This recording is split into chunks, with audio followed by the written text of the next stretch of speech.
Habemus Papam! And welcome to Forte Catholic. I'm Taylor Schroll. That's Father Anthony Sharapa. We got a new pope, buddy. We do, a brand new pope. Well, I mean, it was brand new a few weeks ago when we should have recorded this, but here we are. Yeah. Relatively speaking, still new pope.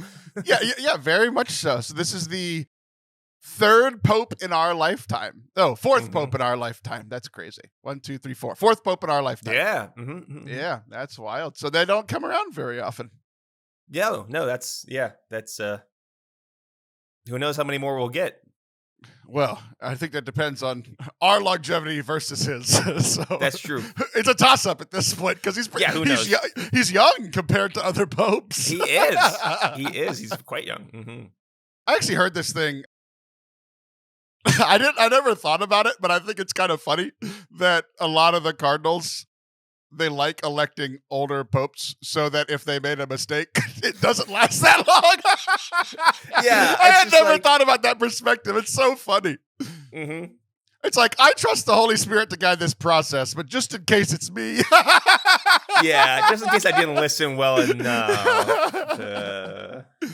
It's pretty funny. So I'm going to share the story about where I was. It was kind of like 9/11, but the good version. Where were you when this happened? And everybody has their story, right? So you don't like that comparison? I don't think many people are like, what's your good 9/11? I don't think it's like a common like phrase or way of thinking about things, but whatever. I'm not going to say what I thought. So on that fateful Thursday, Pope Francis had passed away, very sad. And then my wife and I've shared this before on the show that typically our Thursday date, we've been doing this since, last fall, that our Thursday date every week during school, because we finally realized there's free childcare because they're at school. So Thursday we go to mass at 12:15 at a local parish, and then we go out to eat, and then we go back to work. Like it's lovely. And so there was a lot of irony on Thursday because we saw white smoke at, an hour before mass was supposed to start. And my wife texted me, and I just assumed that she was texting me, hey, where do you want to eat after this? Whatever. And she's like, we have a pope, there's white smoke. And I'm like, come home immediately. I'll make wings. That's the first thing that I texted whenever I realized we got a new pope. And accidentally, I was treating it like the Super Bowl. And I don't think I was wrong. It was an accident what I did. It was our Super Bowl, man. Yeah, for sure. The right instinct kicked in. Absolutely. So it was very funny. Just a couple of quick realizations of how quickly we moved into stuff. She came immediately home. We decided immediately we're skipping mass because what even is mass whenever we can watch the Pope become a pope on NBC? I mean, so I thought it was kind of funny. Two things. One, I wonder how many people skipped praying or skipped going to mass to watch the Pope coverage, because there's definitely two. Yeah, no, because it's on the East Coast. It was right around like noon, and there's a lot of noon masses around that time as well. So who knows how many people are like, what? And then I was also thinking too how like the priest that normally celebrates that mass every week. It's his job to do the Thursday 12:15 mass, and I wondered pretty quickly if he was upset that he had to say mass. I would be. I'd be enraged. Yeah. Yeah, no. I would absolutely prop my phone up and have it on silent on the altar watching. Absolutely. Because what if you got to the part of mass where you say the Pope's name and there's been a new Pope, but you say with all of our leaders or bishops or whatever the hell y'all have been saying for the last 2 weeks. And then he's like, it's this guy. So that was funny to me. It was also funny to me that most of the people that go to that mass, I would say half the people that go to that mass are old and retired people. The other half are working people who are there because it's a 12:15 mass and they can go grab lunch and go to, kind of do what we're doing, right? Yeah. The amount of people that found out we had a new pope because they went to church feels so old school to me, and I love it for those old ladies. That's true. They go to church, that's where you learn about popes. Right. It's very funny. So So yeah, I cooked wings. We had 3 different flavors, and we sat right in front of our TV. Pulled up NBC. We watched Lester Holt tell us who our new president was a few months ago, and now we watched him tell us who our new pope was. So thanks, Lester. Yeah, doing God's work out there. Yeah, absolutely. So where were you during this whole experience? So I remember that morning talking with another priest who lives in the rectory. And I was like, what are the chances we get a new pope? And he's like, I don't know. I was like, well, this will be the first time I actually pay attention. Because the first day, I didn't think we'd get a new one.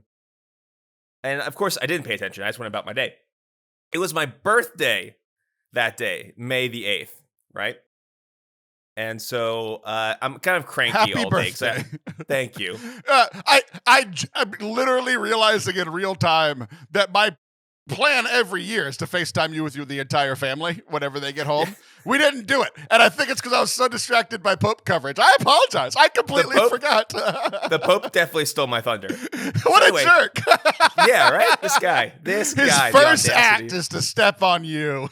But I was kind of just like not in a great mood, kind of cranky that I had to work all day on my birthday. And but I had around noonish, if I can, I try to go to the gym. And so I downed my pre-workout, and as I'm heading out the door, I realized that the bells in our church have been ringing for a long time.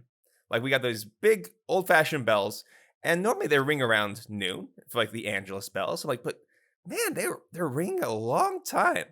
And then the same priest, I bumped into him again, and he goes, "We have a pope." I was like, "What?" He's like, "White smoke." I'm like, "What?" I was like, okay, cool. But now I have a dilemma. I have taken like 300 plus milligrams of caffeine and whatever else is in pre-workout. I'm not going to the gym at this point in time. If I don't go to the gym, I'll start chewing on the furniture, right? I'm imagining you not going to the gym and turning on the same broadcast that I watched. Come on, Lester! Hurry it up!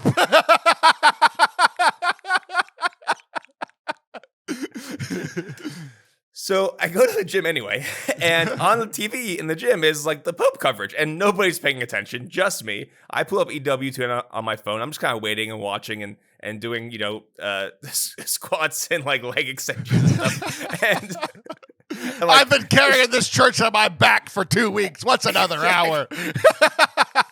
And like, I love EWTN, God bless him out there, but not the greatest thing to lift to. People talking about Latin and whatever. I don't care.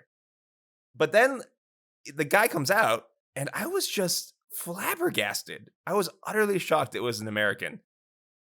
I didn't pay much attention to who the candidates possibly could be or anything. But I was just like... You know who the candidates were?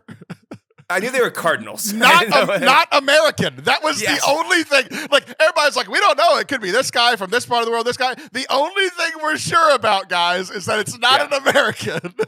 Right, exactly. I've said this year after year.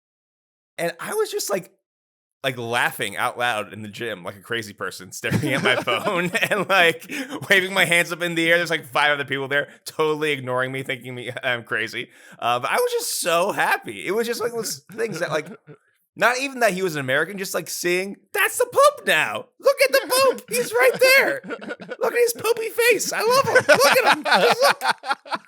It was just like pure silly joy. And then like, and utterly like, shocked that it was an American, and then like I liked everything about him. I liked his face. He's got a good Pope face. He does. I saw him. He looks almost identical to John Paul II in his facial structure. I'm like, did they bring him back?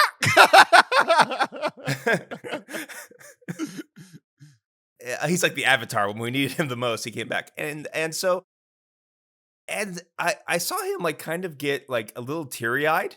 While he was out there on the stage, and like I just was like, yes, let's go, dude, yes. I was just thrilled. And then he's waving his hands and like, and the first thing he says is like, "Peace be with you," and I'm just like, yeah, I got peace. It was just I was just ecstatic the rest of the day, just silly joy the rest of the day. I loved it. It was funny, like, listening in Latin, because it's like, we only know the main words, right?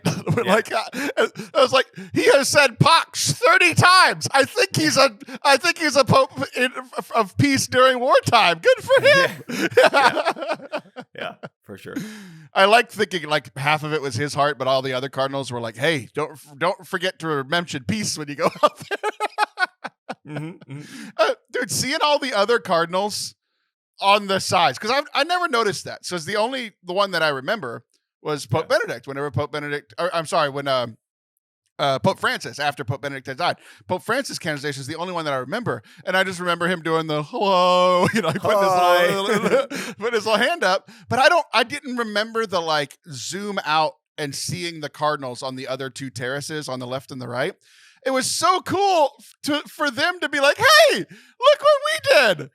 We did a thing, and people like it, and we're happy with it, and we made a decision together, and we are smiling because we're united, and we did this quickly." I'm like, dude, the church is united? I haven't felt that in 15 years. It really did. It just felt good. And I do think they had better camera angles this year, this time around. I don't remember seeing like those close-up views. I felt like most of the pictures were like from like the floor, from the like pavilion looking up, where this one he had like one right there, and then so that was nice too. They upped their game a little bit as far as camera angles, and yeah, they were like the guy coming out. "Oh boy, I got some great news for you guys. Guess what I got? Guess what I got for you?" Behind door number 1, contestant, what do you think it's gonna be? Yeah. I do think it's funny too that one of the things they were saying on the broadcast was that like, all right, just the odds at some point in my life, I want this to happen. I'm happy with Pope Leo. I'm happy we got who we got. But at one point, I do want them to elect the guy whose job it is to come out there.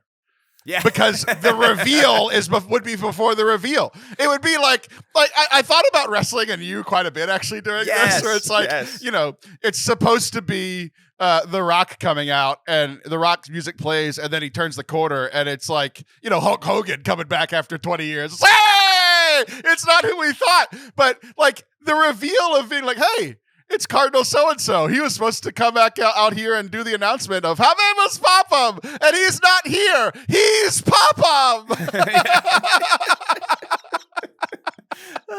Speaking of which, there's a speaking of wrestling and the Pope, the wrestling community quickly caught on because there's a very famous wrestler right now, one of the more famous ones, CM Punk from Chicago. Ugh, and so nearly immediately there were videos of the Pope coming out to his walkout music, Cult of Personality, and I was delighted by that as well. I was like, oh, these are the two things I like: Catholic stuff and wrestling. Yay! I hate CM Punk. That guy's the worst.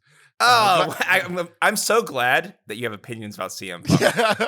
That makes me happy, even if they're the wrong ones. What's funny is I hated him before you got me into wrestling. I hated him because I love Stephen Amell from the Arrow universe, and I saw Stephen Amell and CM Punk fight at a wrestling match. And if you touch Stephen Amell, I don't like you. So unless your name's Felicity Smoke from the show, that's perfectly fine. But yeah, so I hated him, and then I started watching wrestling because of you, and now I hate him even more because I hate everything he. I'm like Kendrick against Drake. I hate the way that you walk. I hate the way that you talk. I hate the way you act. Just everything about you. Oh God, I'm glad I got to get some hatred out in the middle of this joyful conversation. Yeah, about it's a little too much joy. Yeah. So before we even knew, picture me again sitting next to my wife eating chicken wings, as is right and just. Easy to do. Yeah. I'm there. So I got emotional earlier than I thought I would. I think like I can't remember if I talked about it on the show, but I just really appreciated NBC's coverage of the presidential election because, these things that are very divisive, politics and then often church politics. Mm-hmm. Like Lester Holt's just been in my life since I was a kid, and I kind of aligned with him mostly politically, but didn't know that for a long time because he was like one of the last people on the news that's tells the news and not what he thinks about what so-and-so did or whatever.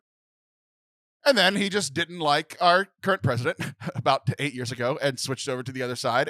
But even when he switched over to the other side, he's still kind of down the middle, which is kind of where I'm at, down in the middle. And I just really appreciated him being consistent in a room full of people who were yelling. Like Mhm. there were on the presidential election, there were people super on the right, super on the left, and there's Lester literally physically in the middle Yeah. and metaphorically in the middle, right? So Yeah. I just really appreciated it. And so that's where I went for this papal coverage. And I thought NBC did a great job. Like they're not the Catholic news outlets. And I wanted I wanted to experience that. I wanted to experience what is the world thinking about this, right?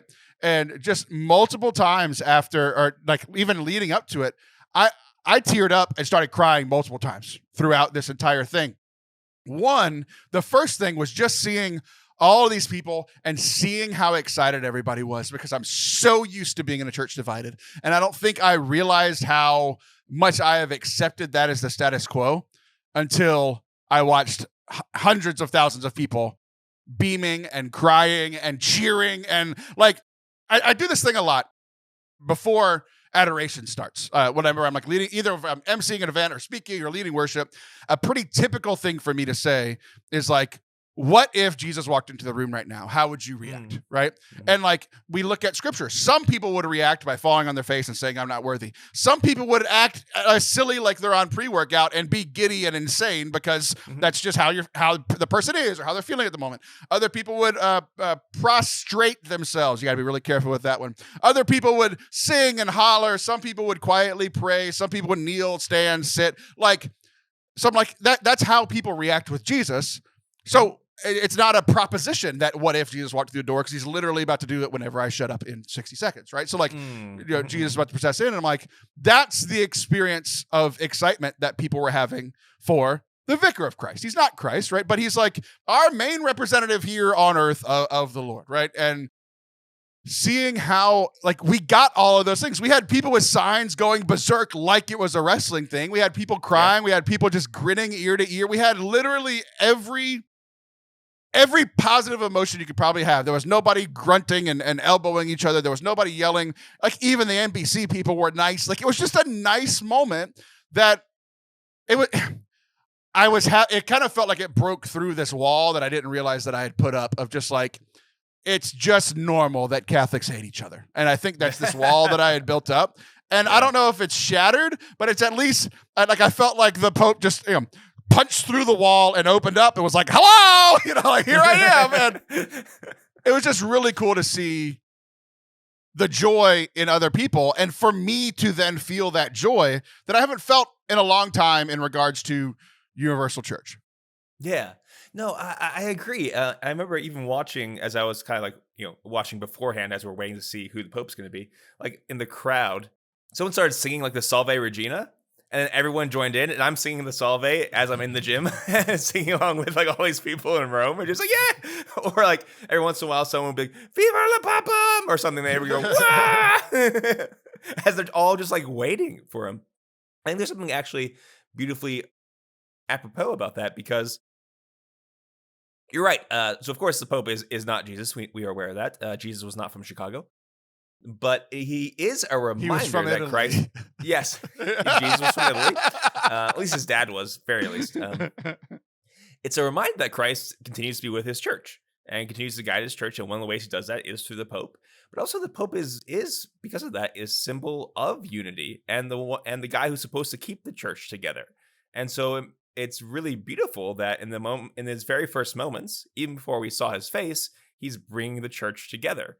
And then when he shows up, he's bringing the church together. And yeah, I'm sure he's not going to be perfect, because no one is. But it's really good to enjoy this feeling of unity, because that's what he's supposed to do, and that's what he's doing, and it's okay to enjoy that. So yeah, it's great. Yeah. I think the answer is no, but did you watch any of this year's The Masters, the golf tournament where Rory McIlroy? I did not. Okay. I do know that he won.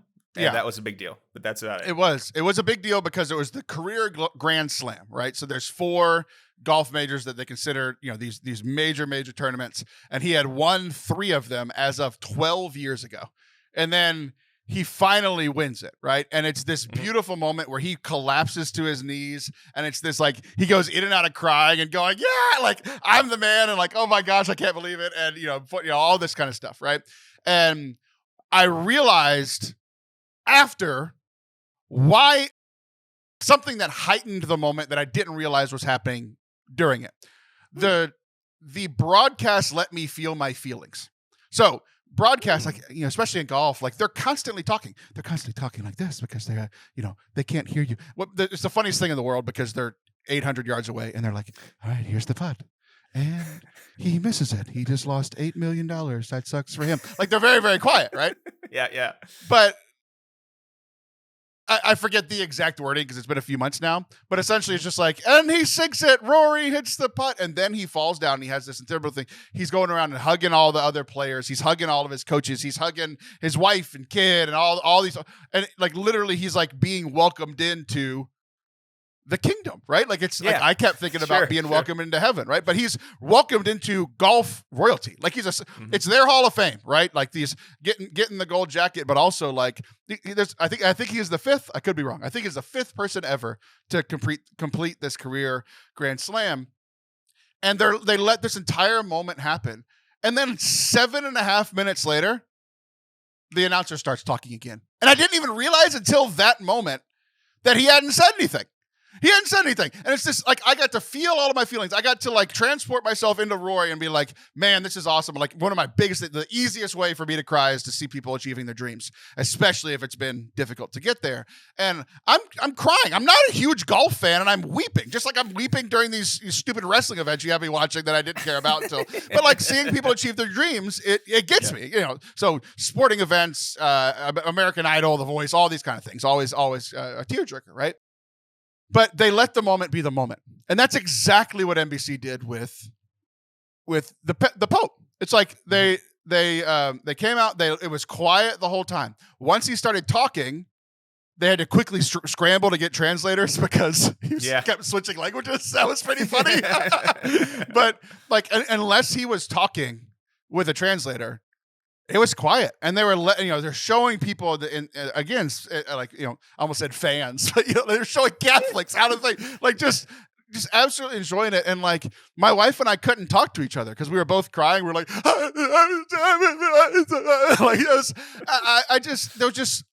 it was just such a wave of positivity in the church, and I think it was amplified for me because I was watching what the world saw of this, not from a Catholic news source or something, right?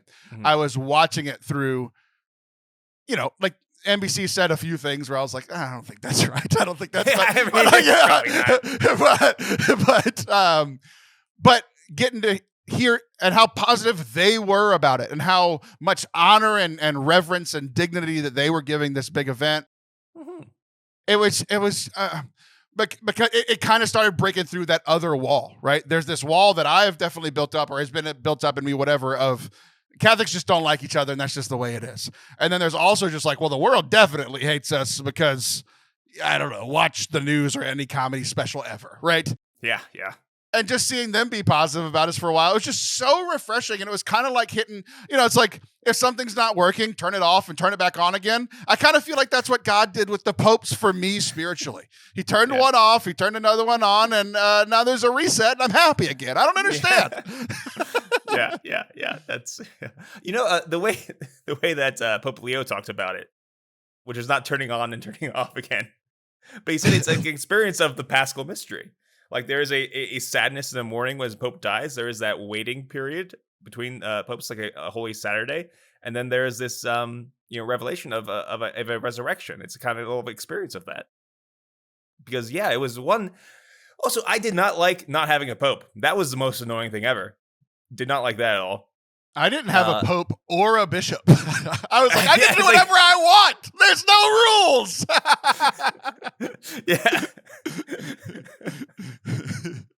But it is very much just experience of that like kind of resurrection joy, and that's delightful.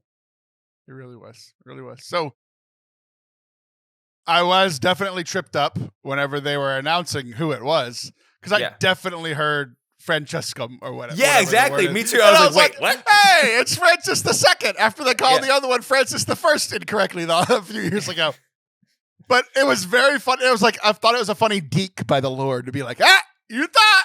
And he's Leo. And right whenever I realized that it was Pope Leo, I was like, hey, I read Rerum Novarum in grad school. I know a little bit about this guy. It's an important document, yeah. Yeah. So I thought it was pretty cool that, like he's still very new. We're still getting used to him, but like peace was a theme that I saw a lot of, and like, the world's at war all across the world, and like, as much as I like to ignore it, it's still happening, right? I never thought about, because I'm so American pilled, even though I try to stay out of American politics stuff, I always thought that Russia versus Ukraine was a U.S. foreign policy issue, right? Because that's how we look at everything, right? Sure. But like NBC was like, no, this is a church persecution issue. Like the church is being persecuted. I think it was actually a priest on NBC's broadcast that brought it up. They're like, the church in Ukraine is being persecuted by Russia. And I was like, I just never thought about it as a church issue at all. So there was just a lot of eye-opening stuff. It got me out of my bubble. It got me out of like my little world here in Central Texas. And yeah, same. It was shocking, surprising, delightful, joyful. Loved it. So a couple of days, the next day, the day after the Pope was selected, what do you call it? Popified. Inaugurated. It's not really, inaugurated. Yeah, sort of. Pope, selected, chosen, poped. Yeah, there's got to be a better word, and I feel real dumb, and you should too. Nah, I don't. I'm glad you're confident in yourself. But the irony of the timing. So that on Thursday morning, the gambling podcast that I listen to, typically for the NFL, and it's not a Catholic Church gambling podcast. It's for the NFL. They use lots of swear words. They talk about activities that most Catholics shouldn't be doing. Especially you, and they're like, they help me make money gambling on football, so I like them. So they did a gambling podcast, like because you could gamble on who the next pope's going to be, right? And that is a possibility for you to do that thing. Yes. Yeah. So they gambled on it on Thursday, or they recorded the show Thursday morning, and so with editing and production and release schedules, it released after the Pope was inaugurated, selected, whatever we decided. Yeah. So it happened after, but they released it anyway. They recorded it. They had a guest, all this, whatever, it's right? Content. Gotta release it. Yeah. So they released it as it was. And it was very funny to listen because they went through all of these names. And one of the things that they said was, gambling wise, everybody in Vegas knows it's not going to be an American. Well, there is this one guy who's like kind of quasi-American named Prevost, but his odds are so high, we're not even going to talk about it. And then they move on. And like, I thought that was really funny. So it's awesome. The next the gambling podcast is the only time I've ever heard the name. Ever. Yeah. Nobody thought this guy was going to be the Pope. And so I thought that was pretty funny. They recorded again, 2-3 days later, like they typically do. And they were laughing at the whole situation of, we put out a gambling podcast for something that already happened. Blah, blah, blah. But, and they were kind of, because they would have made millions of dollars if they would have put the amount of money that they're putting on Prevost becoming the Pope. But there's this a direct quote. This is them describing themselves. At the end of the show, they were talking about how cool of a spectacle this was and how cool of just how cool the event was. And they were comparing it to like a big sporting event too. So this is a quote from them. A Jew and a lapsed Catholic are here discussing going to mass together because of the excitement around it. So one of the guys is a lapsed Catholic. The other one is a practicing Jew. And they said the next time that we're in town together, we should go to mass just to experience this together because we really enjoyed this experience of watching the Pope. And it's like, they were like, I enjoyed the beauty of it and the grandeur of it.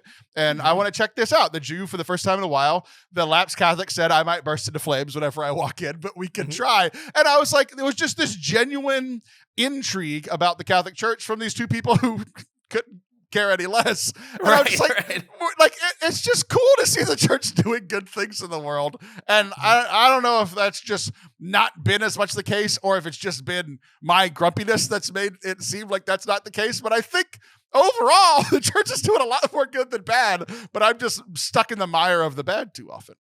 Yeah, I think there's a lot to that. It's also just there's no institution like it.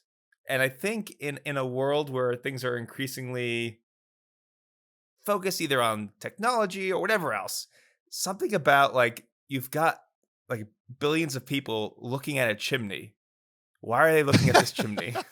Why are they so excited about the seagull next to the chimney? Like all this, like there was something about it that is so different and was so joyful that I think it was just attractive. Just like on its face. Just the church being the church. Yeah, I think that's great. So we'll pivot a little bit to starting to talk about a little retrospective on Pope Francis, because this whole event made me realize something that I've already known, but probably why it has bothered me for so long. I have made it pretty clear in the last 8 years of the show that I don't like it when people talked bad about Pope Francis. I just did not. It's like the Pope is our guy, whether you like him or not. You know, we've themes that we've talked about forever on this show. Things were probably better whenever we didn't know who the Pope was and what he was doing on a daily basis. And now we literally know every second, which is proving what you said earlier. The Pope isn't a perfect human being. He's going to make mistakes. He's not a professional orator and a professional leader and a professional this and a professional that, just like we expect all of our pastors and the little associates like you to be, right? Like they're not perfect people. And I think when you have a microphone and camera on somebody all the time, it's going to be different. We don't publish the 15 minutes after the show and we talk like we actually talk. Like that doesn't get published, right? And it's like that stuff from the Pope is getting published all the time. All the stuff when I'm like, hey, I don't like what I said earlier. We're going to cut that. He doesn't get that. He doesn't get that because everything's live. We'll do it live. Everything sucks. We'll do it live. So it dawned on me because I'm sitting there eating my chicken wings and realizing that the last time that we did this, I was at Franciscan University.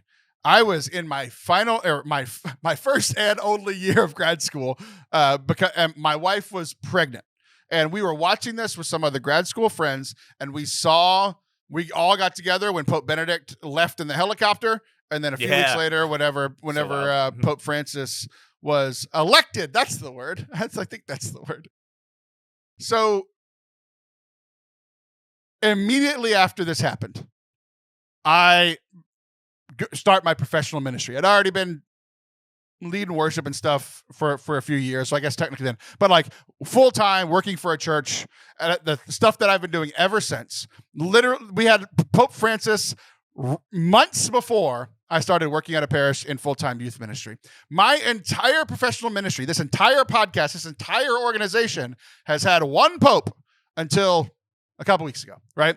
Our entire mission, my entire mission, was formed by 3 popes, right? So my childhood and my conversion, whatever you call it for a Catholic who grew up Catholic and started caring about their faith in high school, like whatever that is, that started with Pope John Paul II, and his like love and care for the youth was a big formative part of who I am. And like his not backing down nature and taking down communism is something to aspire to, but not something that I'm going to do, right? And then as I moved into undergrad and started really forming the oh, I just got shocked. My microphone just shocked my lip. That hurt. We get power surges every now and then, and I just got one. And I don't know if it's the Lord telling me to stop talking about his guys or Satan trying to get me to stop talking about his ops. But maybe you're just this is an electric podcast. You're electric truth. Yeah. So when I started like the next part of my faith, because I cared and my heart was in it, but I didn't know anything, right? So like later high school, all throughout undergrad, I literally took a class called Pope Benedict XVI, and we read everything he's ever written. And so incredibly formative for the intellectual side of my faith, and I think has made me a good leader, a good speaker, a good podcaster, all these sorts of things, was all like the smarts and the understanding of the faith and the ability to articulate it to people who don't know as much as you. He was able to do that for me. So, if he's a level 1000, I'm a level 10, and he was able to communicate to a 10. So I'm able to communicate to the 5s that I do ministry for, right? Both physically and spiritually. That was too easy. But then Pope Francis, his entire thing to me, if I could sum it up like I summed up the other two popes, his entire thing was a pastoral nature and caring for people and trying his best to care for people in the situation. Now, did that get him in trouble every now and then for how he worded things? Because the people who liked Benedict and the succinctness and the clarity, sure, right? But he tried. And the caring for people, and I have told you before, and some of the arguments we've gotten into before, is I am going to care for the person. That's my primary goal. My primary goal is to care for the person. If I mess up the theology in so doing that, I would rather that than get the theology right and not take care of the person. Like, that's just how I'm going to lean. And I think a lot of that comes from Pope Francis and watching how he served and the humility and all these things, right? So the entire point of this show started with one phrase, and that was called The Joy of the Gospel. That was his first encyclical that many people think that he actually co-wrote with Pope Benedict, because it was probably, started by him and then finished off by Pope Francis. And so that has been incredibly formative. It is the encyclical I have revisited the most. I've read it multiple times. I have copious notes on it. Like, I led programs on it, like all these sorts of things, right? The whole joy of the gospel, like Jesus won, stop acting like our lives are Lent without Easter. Like, that's my entire ministry is based off of those three popes, but the pastoral ministry side is primarily from Pope Francis. So I realized in my experience of what a lot of people, to their credit, a lot of people who didn't like Pope Francis and were vocal about it didn't take one last shot at him whenever he died or whenever we got a new pope that they might like better, right? Mm-hmm. But I have seen quite a few people do a massed compliment, or do a compliment of Pope Leo, and inside there is a massed hatred for Pope Francis. Part of me can appreciate I needed a reset button for different reasons. Mm-hmm. I understand that a lot of people didn't like Pope Francis, and they probably needed a reset button. This is probably a moment of hope for the future for them as well, right? But if you hate him, you are essentially saying that you hate me. Not because I'm comparing myself to him, but because I have based my entire life on trying to be like these three men, including the third one, including Pope Francis. So I think I finally realized how much I took it personally. I always thought it was because, like, that's our dad. You don't talk about our dad like that, or we're going to fight. Like, that's my natural reaction. But it's also like, if you don't like him, you don't like me. And I don't think I realized how much I had been taking it personally until the whole scenario happened. And then I saw friends who were posting negatively about Pope Francis, and I unfollowed them and unfriended them, even though I've known them for 15 years. I'm just done with it. I'm just done with people hating on the Pope. He's our guy. He's our guy. Yeah, I can understand and appreciate that very much, especially coming from your perspective. It's a little more difficult for me, if I'm going to be like real honest. I for sure, I felt a sadness when he died. Genuinely, like, I was kind of surprised in a sense because I've never felt close to him, but it was just kind of like in your gut, like our father died, right? And I did not want to hear anyone do a retrospective about him. I was not interested in that. Well, now you're doing it. I know, exactly. It's been some days. The irony. Yeah. But so when he had passed away that Easter, it was very close to one of our first Friday masses. And so, like we did for Benedict, we did a requiem mass for Francis. And there's some maybe a little bit of irony in doing it ad orientem and with black vestments and stuff. I don't know. But this is what we do at my parish, and we're trying to do our best to pray for you. That's what it was. And my homily on for that day was I just reflected a little bit on when I first saw him and first saw him be elected. We were at the seminary, And there's this guy with like all of the lists of all of the cardinals and their English names, Latin names. Was English for us. And like being utterly surprised when this guy was picked. And what Francis, is that his name? Is that a Pope name? What's going on? And just kind of like the surprise and just see him come out and do his little wave. He's like, hello. And looking utterly terrified, which, sure. Yeah, I'm not blaming you for looking at it. That's a terrifying position. It's literally, if you're elected Pope, one of two things has happened. God said, I want you to do the most difficult, hardest job in the world. Or I didn't really pick you, but your brothers did, and I let it happen. So good luck with that. It's a very intimidating sort of gig either way, right? So I reflected on that, and then I said, it's. I've heard a lot of people talk about Francis, and it's very easy and tempting to be a Catholic commentator, to be a Catholic observer, to be a Catholic poster. But can we just be Catholic? And can we just be children in the church? And can we just pray for him? And that was like my entire homily. It was one of the shorter ones I've ever given. One of the best ones you've ever given. Yeah. I think it was good because then the rest of the Mass, we just, did Mass and prayed for the Pope. But he was very difficult for me personally. So this would just be my personal thing. And it started very early on that he was very much used, and this, in part, some of this is not his fault, used as a sledgehammer against us. Who's us? Us as seminarians at the time. There you go. And then I think later as priests.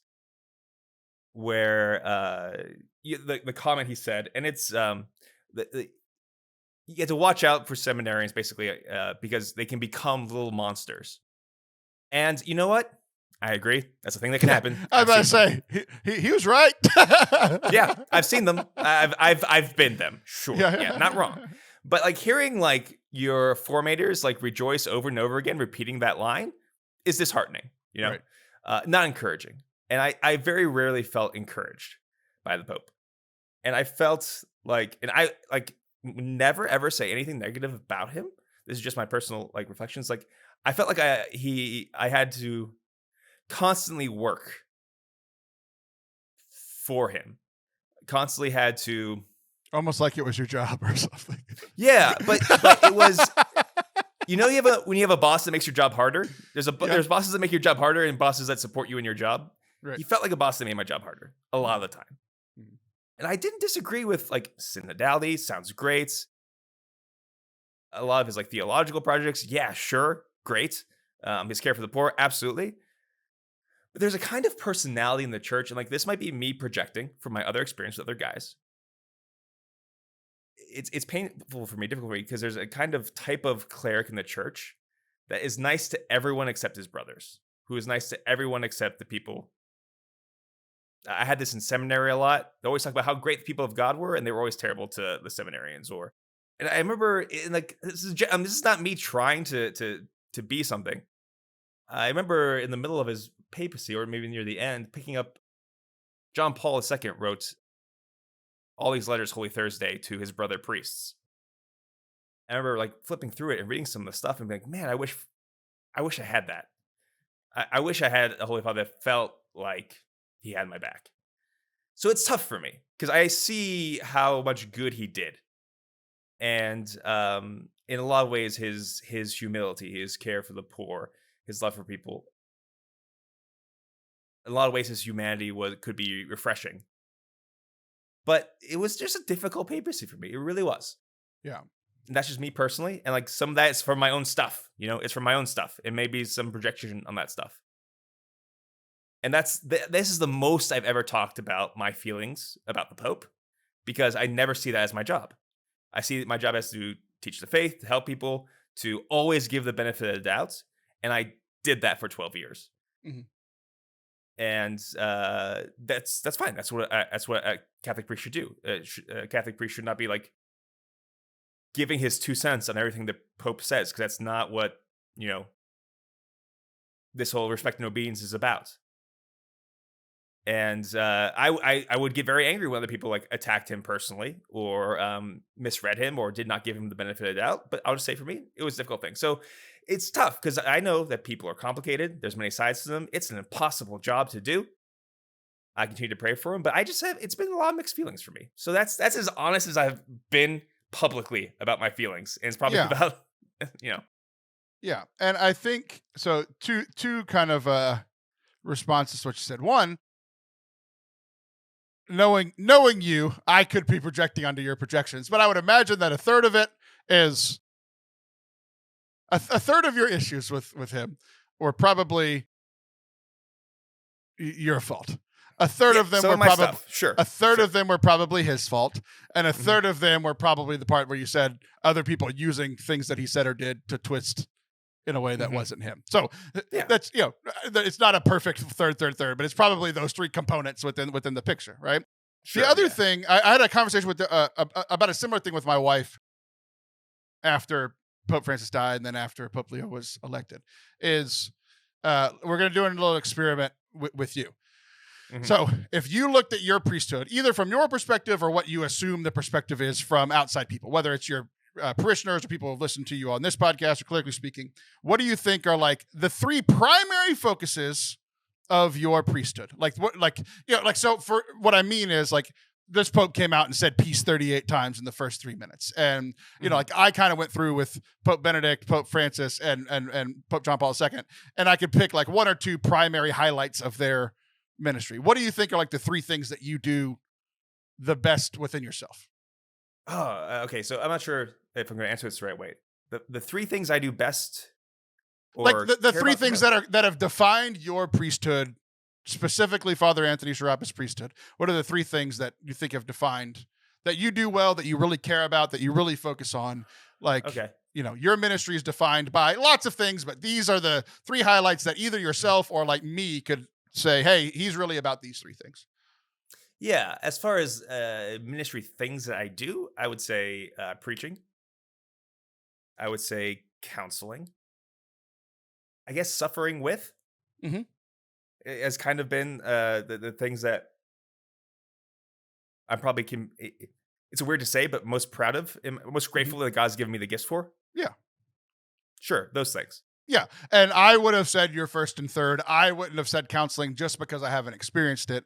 Sure. I would have put good liturgy, like caring about good liturgy and wanting to put. Sure, yeah, I think that's another thing. Like I think that's there's your big three. I share two of them, and I just haven't experienced counseling. You've talked about it and how you enjoy it, so I probably would have gotten there eventually. Well, now maybe an easier question actually, because you don't like talking positively about yourself. What are the three things that you think you are lacking the most in your ministry? For example, like one silly example for me, it's not really silly. It's like, I know nothing about the saints. I just don't. I'm a Protestant living in the Catholic world when it comes to the saints. So like, what are the three things that like, maybe like these are important within the church, but it's not your focus? Yeah. Administration. I've always been a parochial vicar. I've never really exercised that very much. It intimidates me. So that's, and so along with that, kind of like, anything like keeping my calendar organized, knowing how to run a parish, that's going to be a challenge. Another thing that I struggle with is sometimes giving myself completely to a community. I think I can err on the side of putting up boundaries. I have to be careful about that. And then third thing that I struggle with or I'm not so good at would be,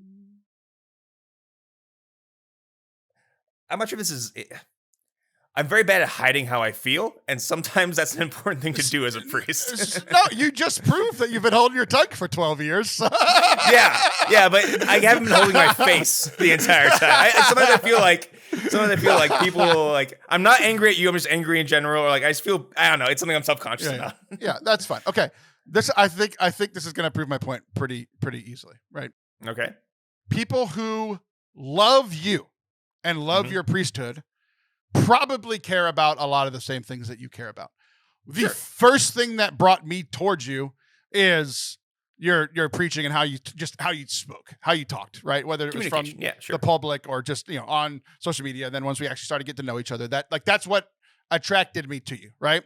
The suffering with peace is the reason that we're best friends, because you have done that better for me than any person, and especially any priest. Usually it's been the form of suffering, not the person that I suffer with. So like, that's the reason I love you. And I would imagine that people who come to you for counseling, that make a lot of headway. You're the greatest thing that's ever happened to them, right? Or one of, right? People who care very much about administration. You miss a meeting that you had. We set this meeting 3 weeks ago, and you didn't even bother to show up. They freaking hate you, man. They don't like you. It doesn't matter how good your preaching is. It doesn't matter how good your counseling is. You missed the meeting. I don't like you. Right. And or people who really care about, like, I just really want to feel close to my priest. I really want to care close to my priest. He preaches so well. I just wish he would talk to me like that after mass. They don't like you. And that's exactly what we do with our popes. It's exactly what we do with our bishops and our cardinals. But we're talking about the Pope here, right? Pope Francis's big things that he cares about. One was the joy of the gospel. I really latched onto that one. Care for the poor. I'm the poor. That's not a big focus of my ministry, right? That's not a big focus. So I never clicked with him on his love and care for the poor, right? The humility part of his papacy was aspirational, but I didn't connect with him because I'm like, I wouldn't touch that person. And I just like that, he's a better man than me, and that's not hard, right? Yeah. So like when it came to clarity about theological things, I care about that. Not as much as some other people do, but it's like that kind of hit the wrong way every now and then, right? So he's also, you are an American, I'm an American, we're both millennials, we're literally born within a year of each other. Like, we have a lot in common. This was a man who focused on many, many good things within Catholicism. It did not line up with your list. It does not line up with your list at all. The things he was good at are not the things you're good at. The things that he was bad at are not the same things that you're bad at, right? He's also from halfway across the world. So this assumption that we have to connect with everybody is crazy. And I'm using you as an example because I know you very well, and I know that I can poke and prod at you a little bit to make the point, right? But there's just gonna be people in the church, and it sucks when it's like the main guy, right? If you don't connect with them, or like it does suck, and I want to acknowledge that, right? But like, we're all like this. With every Catholic pundit, with every Catholic priest, with every Catholic whatever, I connect with the ones who are similar to me, and I don't connect with the ones who are different. And like, Catholicism is incredibly wide. And I was talking about, I did a similar list of myself with my wife, of just like the things that I focus on, especially professionally in ministry, the things that I'm good at. It's like, I'm good at podcasting, I'm good at giving talks, I'm good at leading worship, but it's like, I'm not so good at some other pieces of it, and like, that rubs people the wrong way. And there are people who don't like me just because I'm me, and I'm gonna say the sarcastic thing. I'm gonna push back. I'm not the person that's gonna play church politics. They're gonna like, I really need you to do this. I'll be like, no, I'm not doing that. Well, I'm your pastor. I don't care. like that. I'm just there's just friction, right? And the assumption that somebody has to be all the things that we want them to be just isn't fair. Especially when it's the Pope who's from halfway across the world, right? And people who very much connected with Pope Benedict, very much connected with the intellectual side, the clarity side, the beauty of the reverence of the Mass and the Eucharist and all these things. And then Pope Francis never did anything not Catholic, right? He's just focusing on different things that makes people uncomfortable, focusing on the poor and the immigrant and the migrant and all these things that it was challenging, right? And it's like, I think Pope Francis saying seminarians are little monsters is hilarious. Genuinely hilarious, right? I think it being used and as a weapon against you is not good at all, right? So I can even see the differentiation there. But I just think it's complicated, and I'm using you as a punching bag a little bit because I see this in everybody in the Catholic world, but also in myself. It's like, who are the people that I like? The people I align with. I mean, like, we're watching this. I'll talk about the show in a minute. I'm going to give you a chance to respond. I agree and disagree. I think there's a lot of wisdom to what you have said. I think it is certainly difficult to like someone whose views don't align so much with yours, right? That's definitely a thing. And I'm not saying you're saying this, but like, I want to make it very clear that I found Francis's papacy personally difficult. It does not mean I disliked the man. I just knew it was complicated. And was, yeah, sure, disappointed by him at times. Sure, all that stuff. But would get incredibly angry when anybody would like outwardly be cruel or uncharitable towards him, because that's not what we do as Catholics, and because it's not fair to him. Right? Okay, so there's that. But yeah, I think there's a lot to what you're saying. But I think the biggest thing is, and like I said, it's hard because this is going to be a very one-sided relationship in a certain sense. It's a weird relationship that all Catholics have with their Pope, because you cannot. Me as a priest, and I have several thousand parishioners. That's hard, right? I can't imagine a billion, right?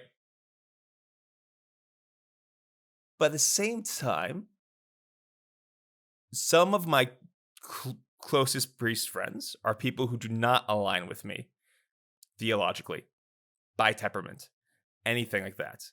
It was a lot of work for us to get as close as we are. And what I'm using is I'm a part of a priest small group, and there's a guy who probably won't wear a chasuble during the summer because it's too hot.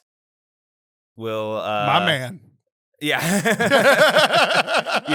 Not very high liturgy stuff. Utterly baffled by the whole thing of like Latin.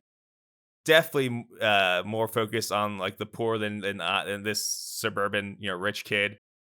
Probably has different views on maybe even things like, whether the church should continue like classic quote unquote liberal kind of priest in many ways, right? But I know he cares about me. And I care about him. And I guess the difficult thing for me was like, it didn't feel like, and this is like, I think you're absolutely right. Some of it's my stuff. Some of it's other people talking about the Pope. But like, I didn't experience that. And I'll give one more example as far as like not aligning. The other day, it was after a First Friday Mass, and we have a reception afterwards. And one of the parishioners like walked up to me and was like teasing me and said like, "Oh, you must be really hungry because you're actually at the reception this time." And it wasn't said out of like anger or whatever. It was just like I know you and I'm teasing you, and that's all it was, And you could tell that with the voice and everything else. Like being aware that like this priest, I can like this priest even though they're not going to be everything to me, So I guess I'm not like totally disagreeing with you. I'm just adding those things to it, And like I said, I can't imagine being the Pope and having that kind of responsibility and knowing that things you say and do are going to affect people in ways that you can't imagine, or they're going to be heard in ways that you can't imagine. I've got just the tiniest glimpse of that just as a regular parish priest. So I don't want to anyway say that I don't think Francis was necessarily, I don't think Francis was like a bad Pope or a bad man in any sense. Not like that. But it was just personally difficult. So I just want to make that distinction if that's fair. Yeah, no, that's fine. Yeah. I think the last piece of this that I'll use is because I'm watching the show currently as we're recording this. There's one more episode in season 2 of The Last of Us. You're familiar with the game. I know I'm familiar with the premise, yes. Yeah, you're an Xbox guy. I believe it has something to do with zombies. It did. So and Pedro Pascal. Sure did. Incredibly handsome. Incredibly. Yeah. I'm like distractingly handsome. So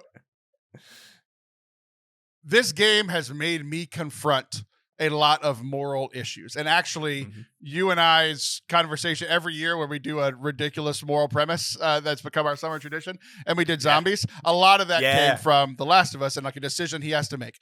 And I have just learned about myself, for better or worse. There are half of the people who watch this show and this game, he does something where I won't spoil it, but he does something that is absolutely I am choosing my person and my people over other people and possibly over the fate of the world.